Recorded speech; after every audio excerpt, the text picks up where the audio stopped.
Yuzuha has arrived as our second limited support agent. With an umbrella gun and a raccoon that knows ninjutsu by her side, she's already looking to be quite an interesting character. But bigger than her aesthetics are the buffs that she provides, becoming the undisputable best support for anomaly teams and arguably a competitive option even for crit teams. The Astra of Anomaly, and such a statement is one of a lot of layers. A limited support that at first looks like is the kind that you just go in, press one button, and then forget about her. But just like how Astra has multiple advanced rotations, like using evasive assist for decibels, exiting Idyllic Cadenza to use double chain attacks from her ultimate buffs, or the insane combo potential that she brings to the teams, Yuzuha 2 has a fair more to her than meets the eye. Be it having different skill follow-ups depending on your timing, tricks to bypass limitations on her abilities, or just being a character that asks you to actually get good at balancing your anomaly, she demands a fair bit of skill. So let's break down Yuzuha's kit and the intricacies behind her moveset, and go through the different ways in which you can make use of her mechanics. We'll then cover off the Wenjin options available to her, and some of her skill, stat, and drive disc priorities. Then we'll touch on her Mindscapes and how they change the way she plays, and cover her teams and how you should approach encounters with her. So let's go through all the different ways that Yuzuha shakes up the meta. For all of her flashy animations, Yuzuha's greatest asset is just how much of a stat stick she is.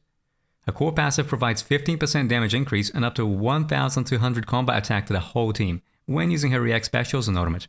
This does scale based on her attack, but it isn't particularly steep, with 3000 attack being the threshold to max out the buff. That's huge in and of itself, but then her additional ability can provide up to 20% anomaly buildup, anomaly damage, and disorder damage on top, scaling with her anomaly mastery. You will need her Wenjin to max this out, as otherwise you're only going to be getting 14% instead of the full 20%, even with both an anomaly mastery d6 and a 2-piece Phaethons, but it's still a very strong bonus. For those not familiar with how anomaly works, I'd recommend you check out my Vivian guide, which really is more of an anomaly guide than a Vivian guide, but if you haven't watched it, let's just say that these are very strong stats. Anomaly and disorder damage are separate from standard damage percent increases, meaning they tend not to be as diluted, resulting in higher damage bonuses. And with the limited ways we have to increase anomaly buildup, having Yuzuha on the team can amount to 2/3 of an anomaly d6. Her signature Wenjin also provides another 30 anomaly mastery, and although it isn't part of her kit per se, it certainly works very well with it. All of this doesn't just help you get more anomalies and disorders in a fight, it can allow for combo routes that normally aren't possible without Deadly Assault buildup buffs, or perhaps even unlocking new combo routes altogether.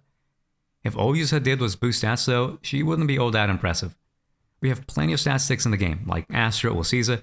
What makes Yuzuha what she is her ability to element match the other characters, providing extra buildup that does not dilute your anomaly application. The same skills that activate Yuzuha's core passive buffs, her reacts and ultimate, will also apply a special debuff called Sweet Scare. While under this debuff, a damage over time effect called Sugar Burst Sparkles will activate. You notice that this damage over time effect builds up the anomaly gauge, meaning that on top of all of Yuzuha's build-up bonuses, she's providing a constant source of anomaly application. It doesn't end there, as once every 8 seconds, attacks done by other agents will cause Yuzuha to use up one of her Sugar Points, her unique resource, to perform an Aftershock attack that also builds a fair bit of anomaly. The anomaly building hit of this is called Sugar Burst Sparkles Max. Being a physical character, both her dot and Aftershocks default to physical buildup. But here's where things get interesting. If an active agent hits an enemy with an attack that matches that of their character element, then the flavor match effect will take place, fixing both the dot effect and her Aftershock buildup to be that of the matched character. You can hit the enemy with a different element after, but the effect will remain fixed to that of the first element match. Normally this wouldn't be particularly good. In fact, it could even be a problem. If you run Trigger or Rina in a Yanagi team, you'll be acutely familiar with how Yanagi's damage can suffer due to them diluting the anomaly buildup. But turns out that this isn't a problem for Yuzuha, as she's mostly exempt from dilution. I'd again refer you to my Vivian guide for specifics, but in short, if you build 50% of the anomaly gauge with an agent and 50% of it with a Bangbu, the game considers it to be no different than if you build 100% of the gauge with the agent. Yuzuha's element match buildup works in the same way. Her stats are not factored into damage calculations, so whether she's building 10 or 90% of the anomaly gauge, the game only cares for the stats of other agents' buildup. It functions like a reduction on the buildup required to trigger an anomaly effect. I should point out that only the dot and Aftershocks get element matched. Yuzuha's assist follow-ups, EXs, chain attacks, and ultimates, pretty much her whole kit will still build physical, and this buildup does dilute the anomaly gauge. So if running her on a physical team, you will want her to be as well built as possible. At the very least, even though all hits of her Aftershock except for the last are not element matched, dealing physical damage, they don't provide any physical anomaly buildup. And if the Aftershock happens without Sweet Scare being up, then even the final hit will not trigger any buildup, which we'll touch on later. so you don't have to worry about her Aftershock hits diluting things. Her dot though has quite a few things going for it. First is that it's a regular attack, and this means that it can crit. Although you can build Yuzuha for crit, it isn't really recommended. And since it's a regular attack, it can play off other characters' abilities. Benice's Afterburn, for example, is triggered by Yuzuha's dot. Unfortunately, it does not trigger conditional anomalies like Corruption or Shock, which is a bit disappointing. It does, however, trigger Unfettered Game Ball's effect, and since it inherits the element of another character, you can always have Weakness trigger. And this isn't helpful for anomaly teams who don't benefit from crit, but could be useful on crit teams if you're missing the crit rate. What is helpful though is that this attack does trigger Weeping Kratos effect, which means Yuzuha can maintain a permanent uptime on the Wenjin effect. The same is true for Kaboom the Cannon, meaning Yuzuha has permanent uptime on its buff. Yuzuha isn't the only one that can trigger a stack though, and that's because her little raccoon, Karma, counts as its own separate entity, much like Lucy's boars. He isn't building any anomaly himself, but just the fact he's dealing damage is what counts for the Wenjin effect. Between Yuzuha's dot and Karma's attacks, you have near constant uptime on at least 2 stacks of Kaboom with no active management required. There is a problem with the dot though, which is that the order that you set your team tends to matter. The fine print on her skills is key here. It is the first hit by an active character using an attack of their attribute, and that triggers Flavor Match. So if you use Yuzuha's EX, swap to Yanagi and loop her first basic attack, it won't element match as these attacks don't match her element. Then when electro damage is dealt, the match will take place, both for the dot and aftershocks. On the other hand, if you swap to Jane and do a single basic, they'll element match the physical straight away. If you then try to attack with another character, nothing will happen, as the element match is locked in. And there's no restriction on which character does it either. If you stay on Yuzuha and basic attack with her, since she's doing physical damage and her attribute is physical, that means she will element match herself and lock out your other characters, so keep that in mind. The important thing here is that it has to be an active character, so Benice's Afterburns won't trigger the element match. You need to swap to her and then land a fire attribute attack to get it. But it's also for this reason that the character order is a really big deal. Whenever Yuzuha uses an EX special or ultimate, she'll trigger a quick assist prompt. Almost all characters' quick assists are guaranteed to deal damage that matches that of their attribute. So whoever you're quick assisting into will be element matched. Of course, this isn't a rule. There's nothing stopping you from back swapping mid Yuzuha EX and then applying it with another character. Considering that if you just roll EX with Yuzuha, it can take a while, unless you need a quick assist, you'd be better off just swapping out of her early anyways. But if you're running Astral Voice and want to apply the buff to your main carry, this can be a problem, as you'd need to sacrifice on your quick assist. For some characters though, double swapping can be the answer. If you use Yuzuha's EX, then quick assist but swap out of the character before they land their damage, then they're no longer the active character. So you can just go ahead and slap the enemy with an elemental attack on the second character and get the element match on them instead. This is only practical for some comps though, namely Miyabi, Grace, Vivian, and Benice. This is because Miyabi, Grace, and Vivian have a slight delay between using their quick assist and landing a hit, while Benice's fire attribute attack only happens at the end of her quick assist. Jane, Piper, and Yanagi hit almost instantly, so unfortunately it isn't viable to use it with them, but certainly something to look out for with future characters. Element matching doesn't just apply to the dot though. As mentioned before, it also applies to her aftershocks. Her aftershock is very strong, but it does have some nuances to it. Because it's a projectile, this means it can be obstructed or even outright miss. That isn't usually a problem in boss arenas, but what is annoying is that Yuzuha is fully animation locked during it. So if you swap to her mid-aftershock, there's no dodge cancelling and no EX specials. You're stuck unless you want to spend an ultimate to interrupt it. You can swap out of her back to another character if this happens, but it can mess up some stun setups if you're in dire need of an EX just before or during stun. It's genuinely hard to overstate how disruptive this is, so keep that in mind when you see the fire text come up. We've already covered how it is triggered once every 8 seconds and uses up one of the sugar points. But how exactly do we get sugar points? Using EX and ultimate will give 2 sugar points each, whereas chain attacks and parries of any kind will give 1. I say parries of any kind because Yuzuha's defensive assist isn't the only way to get a parry. By holding down the basic attack button, Yuzuha will position her umbrella behind her and enter a blocking stance. Successfully blocking an attack will deal some days to the target, give 1 sugar point, and let Yuzuha transition to her assist follow-ups, much like a regular defensive assist. Follow-ups plural because Yuzuha has 2 of them. A standard fast version, which does so-so days and very little anomaly, and an enhanced slower version, which not only does double the days, it builds both a decent amount of physical anomaly and triggers her element match build-up on the final shot. Remember how Yuzuha's Aftershock doesn't actually build any anomaly unless there's an element match, and how it's only the final hit that builds it? This is because the Aftershock and the Anomaly building hit are separate attacks. The Aftershock is Hard Candy Shot, while the final hit that does the build-up is Sugar Burst Sparkle's Max. So by doing the timed version of the assist follow-up, called Stuffed Hard Candy Shot, it too can trigger the Sugar Burst Sparkle's Max, and therefore provide undiluted Anomaly build-up. Unlike the Aftershock, it does build some physical anomaly that dilutes the gauge, and you also can't swap out of it, as it's a completely different move. But because this is a completely different move from the Aftershock, it also means that it's unrelated to its cooldown. So you can use a basic attack parry, go into the Stuffed Hard Candy Shot assist follow-up, swap out, and immediately get a regular Hard Candy Shot Aftershock. Then if the enemy attacks again, you can even swap back to Yuzuha via a defensive assist for another Stuffed Hard Candy Shot, dealing an absurd amount of undiluted anomaly buildup. Yuzuha has another fast and slow variant move, and that's her EX. Normally her EX takes a bit of time to cast before it deals the bulk of its damage and gives you a quick assist prompt. But after certain moves, namely dodge counters, perfect dodges, and assist follow-ups, she can shortcut into a faster version of her EX. This version does less damage, builds less days and anomaly, gives fewer decibels, and even has a lower miasma shield shred value than her standard EX. But it is really fast. It's not like Yuzuha's skill damage multipliers are low, but the time you spend waiting for a quick assist on the slow version, this time you could be doing things with other units, which would likely make up for any difference. If you don't need a quick assist though, such as if you're not running Astral Voice, you can always make use of the slow EX and hard swap to another unit before the heavy hit. So I wouldn't say that it's always better to use a faster version, but it certainly flows a lot nicer.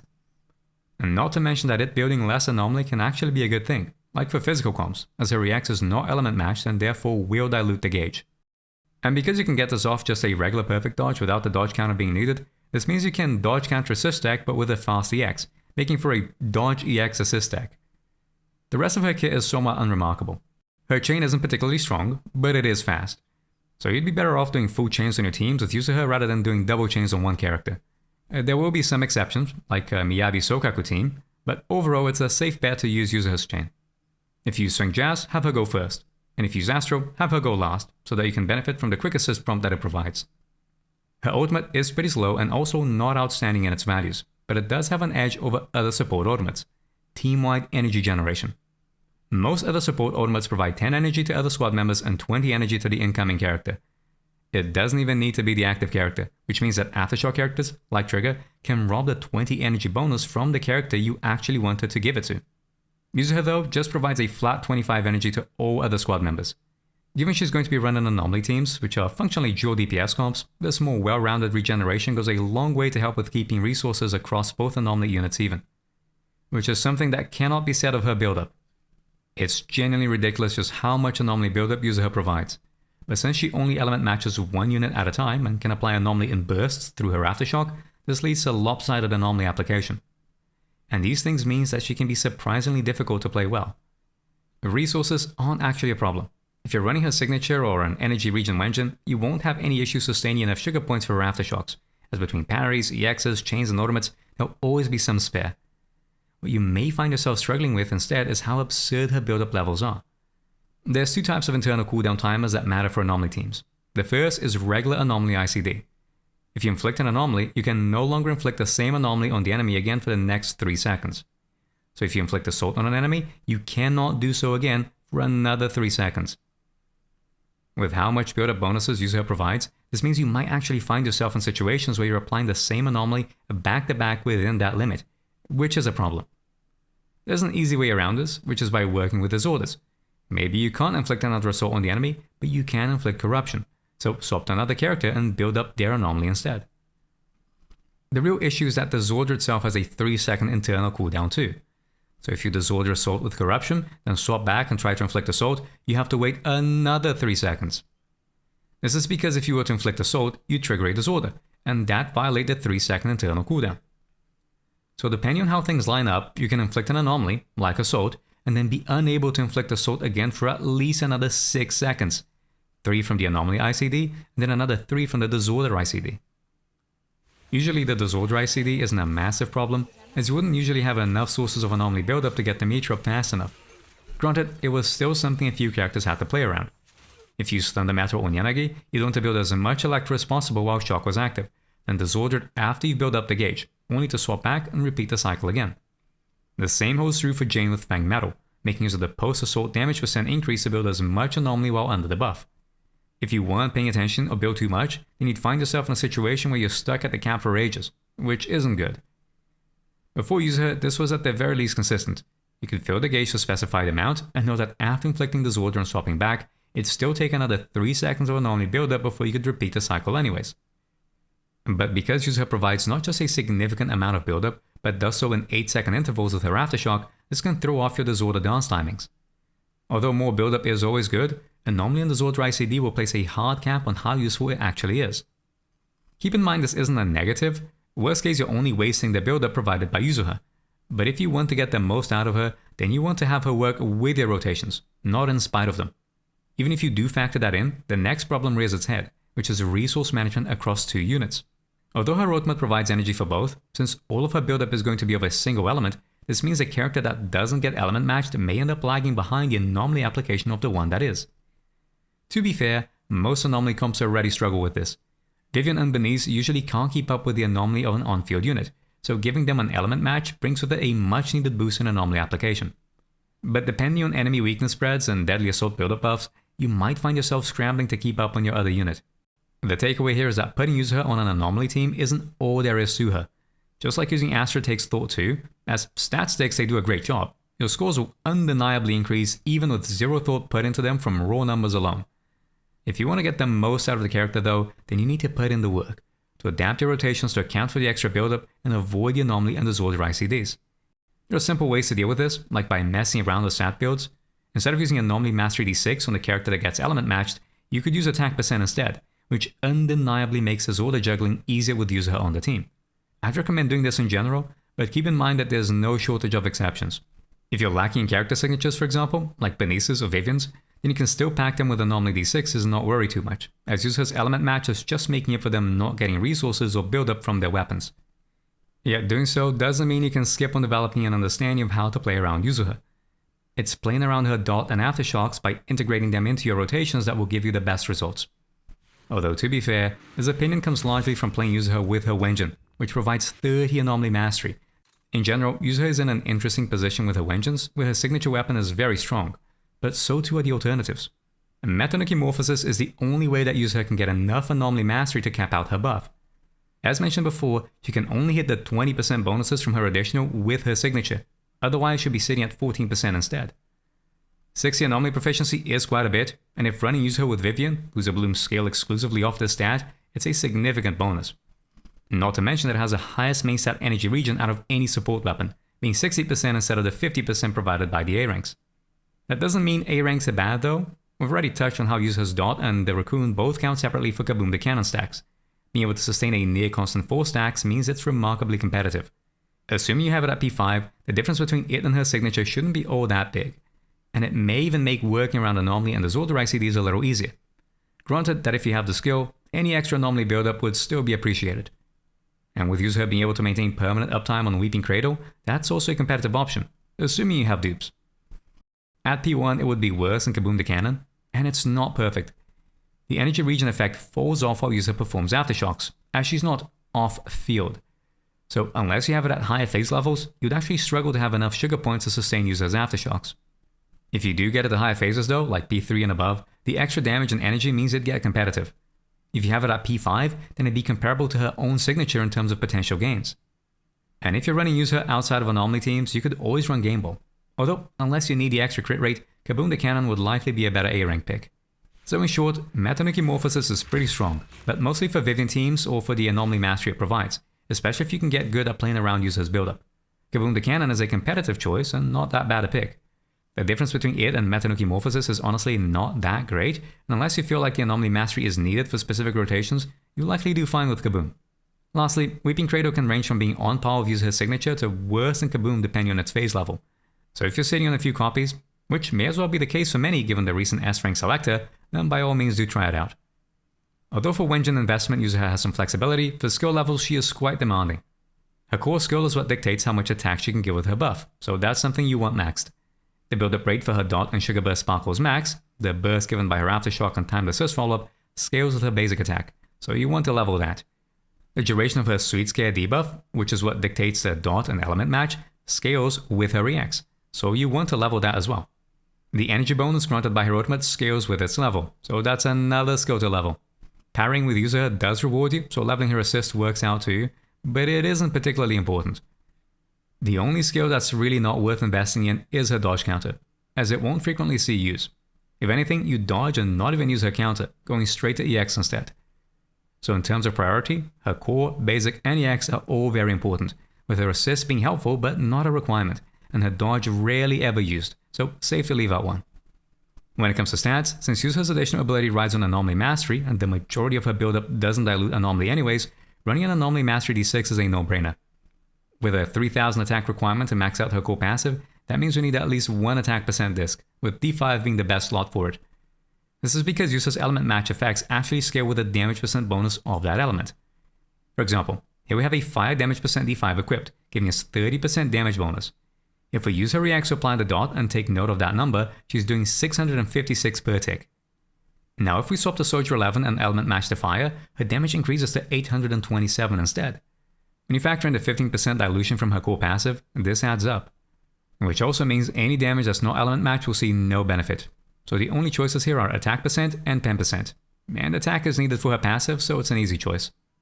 D4 should ideally be anomaly proficiency, but it isn't too important. If you're struggling to meet her attack requirements with only D5 and substats, then you can run an attack percent D4 and be fine. Still, Yuzuha will do the most damage by building for anomaly proficiency. While it is true that most of her buildup does not factor in her stats, not all of her buildup works like that. Over the course of a Deadly Assault run, depending on buffs, enemy weaknesses, and how many chains, defensive assists, and follow-ups you use, you're looking at 2 to maybe 3 assaults. And these assaults will scale with her anomaly proficiency. Given Yuzuha's skill damage modifiers are decently high, although attack would be worse, it's not a bad pick if you're missing out on stats. Substat-wise, it's the same logic. As much attack as you need for her thresholds, then as much AP as you can get. When it comes to drive discs, Yuzuha is in a difficult spot as she doesn't have a best set, in fact the most optimal pick can range depending on the team. 2-piece Phaethons will always be used, as its anomaly mastery is required for her additional ability. 4-piece though, the choices are between Astral Voice, Swing Jazz, Protopunk, and if on physical teams, maybe Freedom Blues. They all kind of suck though. Astral Voice is a problem because it's only bestowed upon a character when they are quick assisted too. Yuzuha won't struggle with Sugar Points upkeep if you run an Energy Regen Wenjin, but you're likely only going to be getting enough energy to EX once every 30 seconds.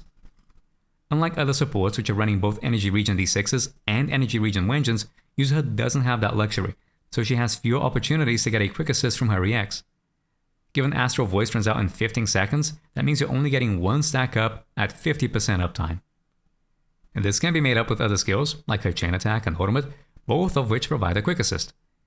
And you can always use the secret Get Hit tech depending on the enemy attack. But overall, it's quite unwieldy. Given Yuzuha only lets you quick assist to one character, that means one of your 2 anomaly units will be missing out on it entirely. Swing Jazz isn't much better. Its bonuses only last for 12 seconds and come up only on chains and ultimates. In anomaly teams, you can manage about 2 stuns per fight, so assuming you use her chains every time, that's 24 seconds. Ultimates also apply it, and you should be getting 2 to 3 ultimates in a fight. So let's say another 36 seconds.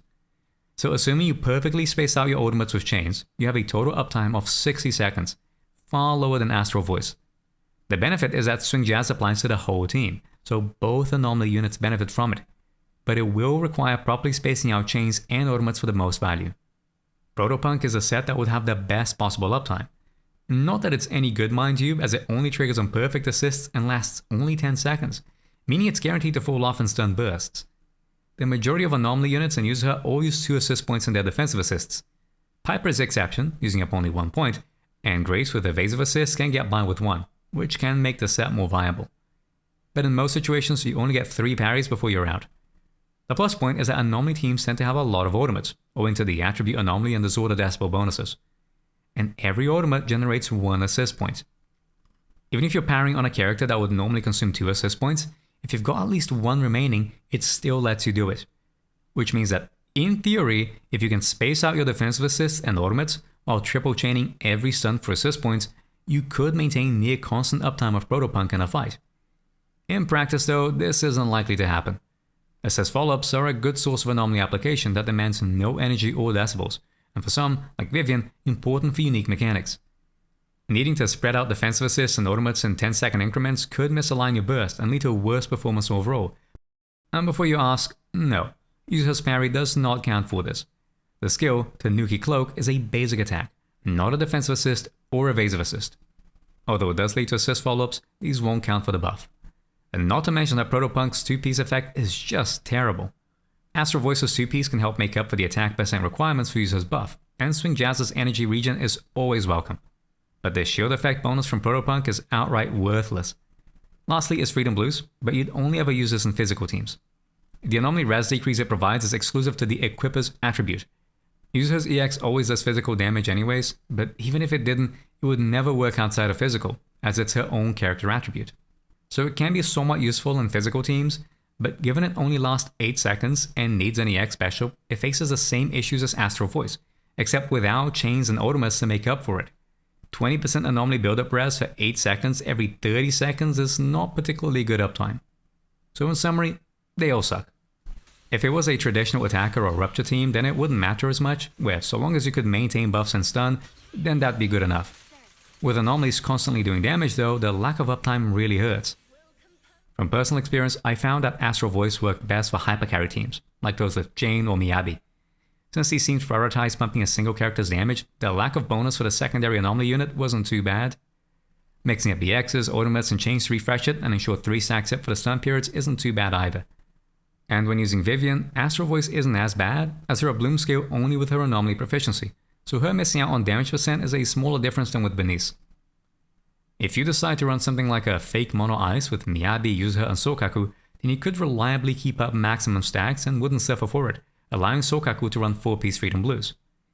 For every other team though, then Swing Jazz feels like it's the most consistent pick. Buffing all units when the priority is getting disorders means that despite the lower uptime, it adds up to a much greater bonus. If I had to make a recommendation, it would be Swing Jazz.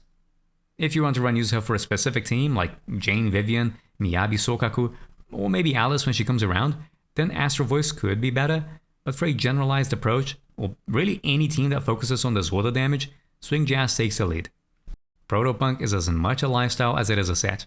With how much it forces you to alter rotations in order to support its uptime, I can only recommend this if you're planning on using it for comps and bosses where it naturally lines up with the fight. With how new Yuzuha is, who knows, people may figure out hyper-specific routing where this would be Yuzuha's best in slot, but as it stands, I wouldn't recommend it over the other sets. Lastly, Freedom Blues. Frankly, I wouldn't even recommend this for physical teams, as just pumping the main assault carry with Astral Voice worked out better. Yuzuha already provides plenty of anomaly buildup anyways, so I wouldn't bother with it. But it might see use in specific burst rotations, so I won't entirely disregard it. Yuzuha's Mindscapes range from just a stat stick to this can completely change your build and combo game. Her M1 is mostly unremarkable in terms of gameplay changes, but a good quality of life. The 30 energy on combat start means that you can get Yuzuha's buffs right out of the gate, instead of needing to rely on her doing basic attacks to build enough energy or waiting a fair amount of time before she's ready to EX. Everything else is just damage, and about on par with other Mindscapes, but it's also this bonus that can make it competitive. It's not possible to kill the new boss with M0, but start factoring in Mindscape stats and it might be doable. So if you're chasing after deadly assault kills, it might be the difference between getting it or not. Just keep in mind that because its bonus is based on increasing her additional ability, you will want to use her signature to get the most value out of this Mindscape. M2 is where things get pretty crazy. It's more damage, yes, but more than that. It provides even more anomaly build-up rate, which can further enable attack percent D6s or open up new combo routes, such as 4 EBAs and 1 stun on the fake mono ice Miyabi team. The 25% reduction on her Aftershock cooldown means it's firing every 6 seconds instead of every 8. And the irony is that this makes dealing with Disorder ICD easier, not harder. Remember how in the worst case scenario you have 3 seconds of Anomaly ICD and 3 seconds of Disorder ICD? 6 seconds total? With Yuzuha firing every 6 seconds, it ends up more or less aligning itself with the natural pace of Disorders. Rather than having to work around the Aftershocks when they happen, it's now easier to have them be a part of the rotation, with the increased frequency matching the cadence of natural play. And equally as significant is the fact that Yuzuha can now trigger a chain attack with her reacts every 20 seconds. This allows for unique interaction and stun periods.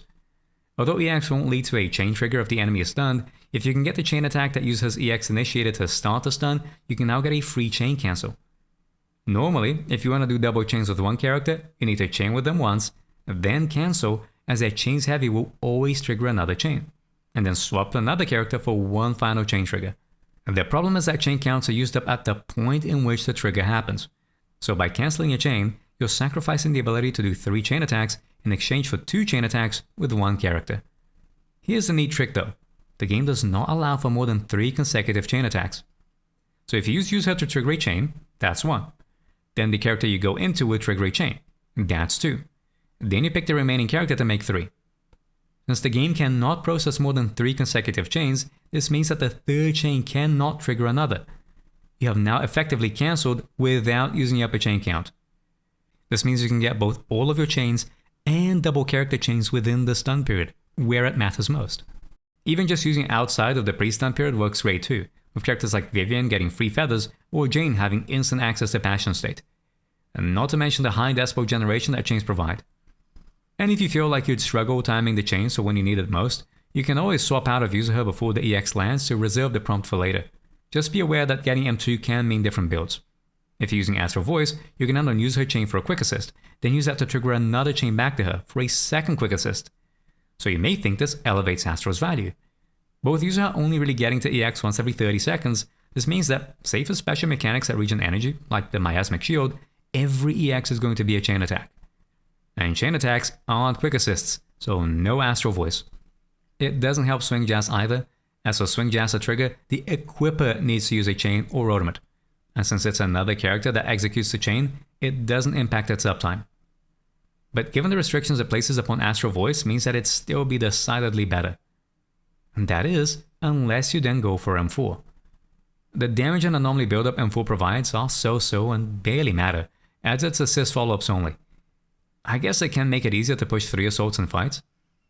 The important bit here is that it enhances assist follow-ups to provide quick assist prompts. Even if defensive assists are dependent on the enemy AI, you're more or less guaranteed to get at least one parable attack every 15 seconds. Which means that so long as you're parrying with Yuzuha, you can maintain constant Astral Voice. It isn't perfect, and some comps, like with Vivian, you want her to get the defensive assists, not Yuzuha. And the same issues that plague Protopunk now also come to Astral Voice. But it's nowhere near as bad. Since Yuzuha's M2 provides chains, you can always make up for feathers Vivian loses from not using defensive assists by giving her chains instead. In fact, you don't even need defensive assists, as this is applied to the assist follow-up. So as long as you can consistently parry with Yuzuha's Tanuki Cloak, you can still benefit from this without sacrificing assist points. Which means fights that normally would not actually offer any parable moves, like UCC or most of Typhon's attacks, aren't a problem anymore. So this seems like an irrelevant Mindscape, but it can be quite a big deal if you choose to run Astral Voice on Yuzuha. Lastly is Yuzuha's M6, which surprisingly doesn't actually change her game plan all that much from M4. After her timed assist follow-up, Yuzuha can charge up for some extra damage and a stacking disorder damage multiplier debuff on enemies. If you're already looking to defensive assist or use the basic parry on Yuzuha for the quick assists, then you get to it naturally. The damage from the shot is alright, but what matters is the disorder damage increase. It sounds excessive, 105% up to 3 times, but 315% total. But then you remember that by default, disorder already has a 450% base damage multiplier. And this 315% is additive on top. So your disorders aren't 3 times stronger, they're not even twice as strong. But what's functionally a 70% increase to disorder damage multiplier is pretty crazy. Considering that most M6s in this game are rather mediocre, Yuzuha's M6 is a step above the rest. You certainly don't need that level of investment on Yuzuha for her to perform, and in fact, she performs with pretty much anything. Naturally, she's great for Bernice and Vivian, making up for long-standing issues where they can't keep up with the anomaly application of their on-field peers, making disorder comps feel better than ever to play. If you have Yuzuha's signature Wenjin, then the extra anomaly proficiency elevates Vivian's damage to be even higher. And with anomaly and disorder ICD being a factor, building a thorough understanding of your teams and Yuzuha's timers means she's got a surprisingly high skill cap. If you enjoy hypercarry teams, like Yanagi, then the disorder damage percent increase will impact polarity disorder, and her lack of dilution means that issues that normally come with running Arena or Trigger are no longer there. The sheer number of assaults that Yuzuha enables means that she's a best in slot pick for physical teams too, regardless of her physical anomaly dilution. Just being able to funnel even more build up to them means constant assault procs. In fact, when fighting against deadly assault bosses, I found it better to both use Anomaly Mastery D6 on Jane and give her the element match. The build-up is so excessive that it feels like you can get more mileage out of just doing assaults over balancing for disorders. So while running a sub DPS anomaly unit like Bernice or Vivian would be ideal, you could just as well throw in Seth on a Jane Seth Yuzuha comp. Load Jane with a ridiculous amount of Astral voice stacks and just go to town with assault after assault after assault. Even for Miyabi, she's strong. With the limited experience I had with the Yanagi team, Yuzuha made the Zorda dancing so easy that I was frequently overcapping on resources. This might not necessarily be a good thing at the highest level of play, as depending on how you route fights, Astra may still end up better, given Yanagi can already provide plenty of stacks of Miyabi.